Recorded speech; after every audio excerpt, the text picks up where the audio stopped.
म्हणजे मी आधी घोड्यावर बसलो आहे काही सिनेमात सुद्धा, पण तेव्हा ना असं फक्त बसणार किंवा तो ज्याचा घोडा आहे तो आपला पकडून उभा राहील.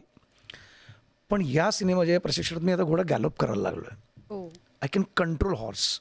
नाही, हा मोठेपणा नाही सांगत आहे, पण 4.5-5 महिन्याचं ट्रेनिंग होतं आणि तासभर 2 तास नव्हे, आम्ही सकाळी 8:30ला जायचो. बालकांची बारी आहे सांताक्रूजला, ते जिम्नॅशियम ॲथलेट. तर तिथे आमच्या तलवारबाजी, भाला, दांडपट्टा याचं प्रशिक्षण व्हायचं. आणि मड आयलंडला एक मैदान नंतर घेतलं होतं. तिथे आमच्या ज्या ज्या लढाया होणार आहेत त्या लढायांचं फाईटच्या रिहर्सल्स आणि घोडा. तर त्यातल्या ना 2 गोष्टी मला सांगायला आवडतील की जे मी जास्त शिकलो की हे असं असतं प्रशिक्षण. तर घोड्याला मी सकाळी जायचं. जो घोडा सुलतान नावाचा घोडा जो मला दिला होता तोच शूटिंगला होता. त्याला आम्ही घेऊन फिरणार आधी.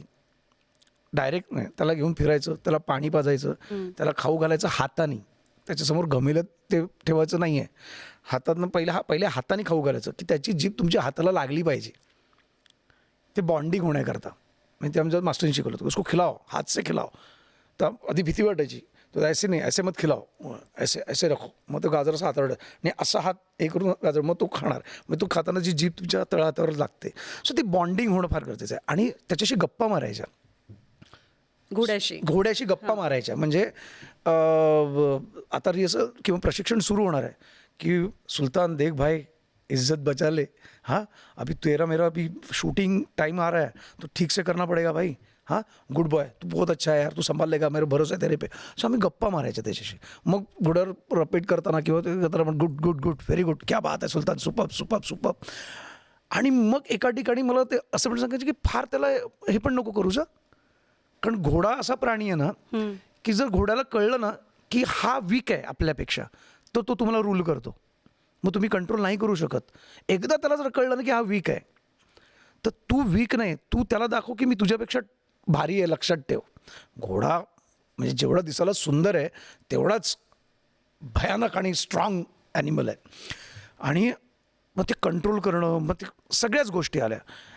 बरोबर घोड्यांशी हे बॉन्डिंग आहेच, पण जी वेपन्स होती ना आम्हाला, तलवारी किंवा ढाल, त्यांच्याशी गप्पा मारायच्या. तलवारीशी बोलायचं, उचलताना पाया पडायचं की आता आपलं प्रशिक्षण सुरू होतं आहे, आपण दोघं मिळून उत्तम काम करतो आहे, छान होतं आहे, अशीच साथ असू दे कायमची. पाया पडायचं. झाल्यानंतर पण थँक्यू सो मच, मी खूप खूप आभारी आहे, उत्तम प्रशिक्षण झालं, उद्या सकाळी भेटू लवकर, जे काही बोलता येईल. कारण तुमचं त्या तलवारींशी, त्या ढालीशी पण बॉन्डिंग पाहिजे. कारण मावळे लढले, मावळे आहेतच, पण त्या तलवारी पण मावळेच होते, त्या ढाली पण मावळेच होते. त्यामुळे त्यांचा पण सहभाग आहे तो. म्हणजे हे मला बोलताना लिटरली शहर येतो की इतकं त्या प्रशिक्षण 4 महिन्यात मी. शूटिंग जेव्हा सुरू झालं किंवा आम्ही करायचो ना, एक 10 मिनटाचं झालं की आम्ही बसायचो थकून उन्हात वगैरे वगैरे. आणि ज्या दिवशी आम्ही शूटिंग केलं, बुरानपूरची लढाई, पहिलं शूटिंग, पहिली लढाई, ते शूटिंग होतं. आर्मर, चेनमेल, जवळ 4 ते 4.5 किलोचं सगळं ड्रेस होतं आमच्या अंगावर, ते चिलखत वगैरे सगळं. त्याच्यानंतर आम्ही बरं शूटिंग असल्यामुळे कसं एक 5 मिनटाचा मॅक्सिमम शॉट असायचा. बरोबर. कारण कट आता या अँगलने अँगल, ते 5 मिनटाचं आम्ही ना असं गळपटून जायचो. तेव्हा मला खूप, मी सरांना बोललो होतो, म्हटलं सर काय असतील ना मावळे, ते 5-7 मिनटं आहे करतोय, ते सुद्धा झालं की बस छत्री खाली, मग स्पॉट बॉय येतोय, पाणी देतोय, मग कोणी सरबत देतंय. सर 18 तास, 12-12 तास लढाई, ते सुद्धा 5.5, 6-6 किलोच्या वजनाच्या तलवारी.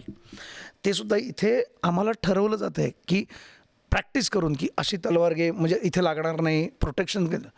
तिथे काय असेल, रिटेकलाही स्कोप नव्हता. काहीच नाही. म्हणजे नजर हटली, कुठे तलवार कधी लागेल, गळ्यावर चालेल, पोटावर चालेल, छातीवर, आम्हाला काहीच माहीत नाही, फक्त लढायचं आहे. कुठलंच प्रोटेक्शन नाही, काय नाही. ती एक ढाल हातात आहे, ती तलवार आहे. म्हटलं काय असेल आणि आपण काय म्हटलं. मी लिटरली खूप चेंजेस झालेत या गोष्टींमुळे स्वतःत, की आपण छोट्या छोट्या गोष्टीचा बाऊ करतो. काय लढले असतील ते. म्हणजे जेव्हा संगमेश्वरला जिथे ट्रॅप झाले महाराज, त्या रात्री मला वाटतं 10:30 सुमार असेल त्या काळात, त्या वाजता हल्ला झाला. तो दुसऱ्या संध्याकाळी 6:30 वाजेपर्यंत लढाई चालू होती. 80,000 ते मुघल आणि 200 मावळे फक्त. काय ताकद असेल, काय स्टॅमिना असेल. म्हणजे मी तर म्हणतो, म्हणजे महाराज तर दैवत आहेतच, तर प्रत्येक मावळा आपल्यासाठी दैवत आहे असं मी मानेन.